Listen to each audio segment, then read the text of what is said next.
Back out here today at the park to show you an old-fashioned technique that I'm bringing back with bands.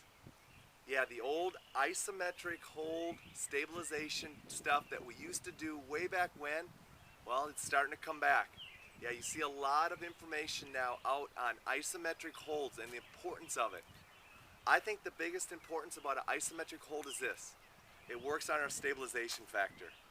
And I don't know about you, but I see a lot of people that have stability issues over and over again. And the neat thing about working isometric holds with bands is this. Where do you want to work the most aggressive hold? In the weakest area of the strength curve. Where's the weakest areas of the strength curve? The end ranges. Where do injuries happen? Injuries happen on the periphery when we're reaching too far or having to squat down or lengthen our body outside our center of gravity. That's where injuries start to happen. So it makes total sense why bands can work the peripheral stability. Now all we got to do is we got to figure out how to do it. Well, let me take you through a series of exercises that I've started using isometric holds for, and not only has it helped my stability, but it's helped my client's stability, and the workout is absolutely incredible. Yeah, when you start doing isometric holds at weakened points of the range of motion, guess what happens? The trunk starts coming on, the hips start coming in. Everything starts to come to play because you know what? Muscles like to help each other.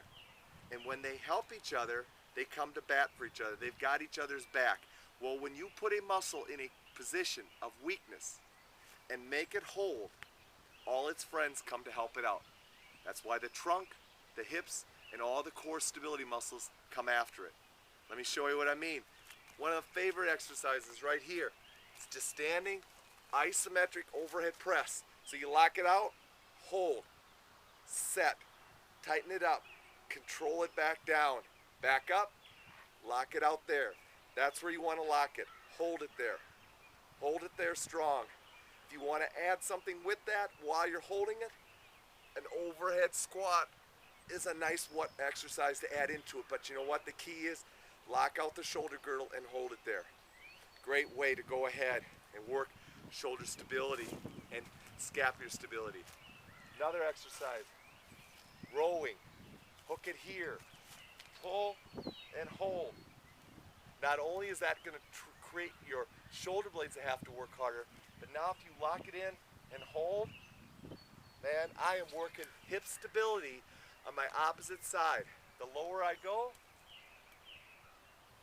the bigger the hold is for my hip, and because my hip is working so hard to stabilize, guess what my shoulder blades are doing? You got it. They are getting after it big time. Let's go to behind our back. Chest press, lock out and hold. I love this exercise. I will even go ahead and add a little bit of isometric movement patterns with my hands. Circles, bring it back, lock it out. How long do I hold it for?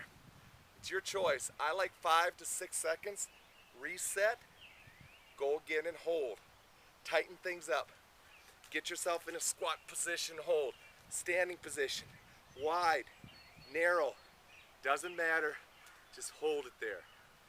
Next thing I like to do, hook the band onto something so that you go into a hip hold position. Now, I'm going to go ahead, go into a split squat hold, drop down, and work isometric holds with a horizontal vector. Now that's going to teach me how to stabilize and really tighten up and hold, hands behind, and I can go ahead and do my split squat, hold. My hip really has to learn how to dig into the ground and stabilize. This same position works great for chest press. Push out, hold, pull apart, set the shoulder blades, tighten, bring it back, push out, hold, set the shoulder blades, bring it back, push out, pull apart, hold. Because the vector is pulling me back, my trunk really has to work hard. curls, triceps, overhead, lock out, hold, bring it back, control, don't let your hips move, lock out, hold. So many people don't like to lock out the tricep press. They don't want to stabilize it. Because why? Their trunk is weak. Grip it so that you can keep your hands independent. Press and hold, tighten, get tall. You should be able to be super tall with this. Bring it back, controlled, press out and hold. One thing you might notice is if you start doing these, you're gonna have to drop down in band height. Because if you don't, you're not gonna be able to hold it, you're not gonna be able to get the full lockout. If you can't get the full lockout, you won't get the effect of the exercise. Last one I like to do, right here, curls. Hold it, tighten it up. Now what that's gonna do is it'll allow you to focus in on your shoulder blades. So it's gonna be squeeze the shoulder blades, tighten and hold. Everything should be rock solid. Back down, tighten and hold. If you want, put it with your press and hold. Bring it back down into a curl and hold. Bring it all the way to here and hold. Hold, hold it, hold it. Hold it, hold it. Hold it, hold it. You get the idea. Isometric training with bands. When you put a band in its end range and you ask the muscle to hold, you are going to start working some incredible stabilization control. When you start getting stability, life changes, folks.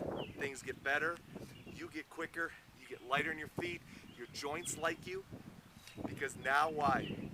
Gravity is not beating you up, and neither is momentum, and neither are ground reaction forces. Isometric stabilization. Let's get after it.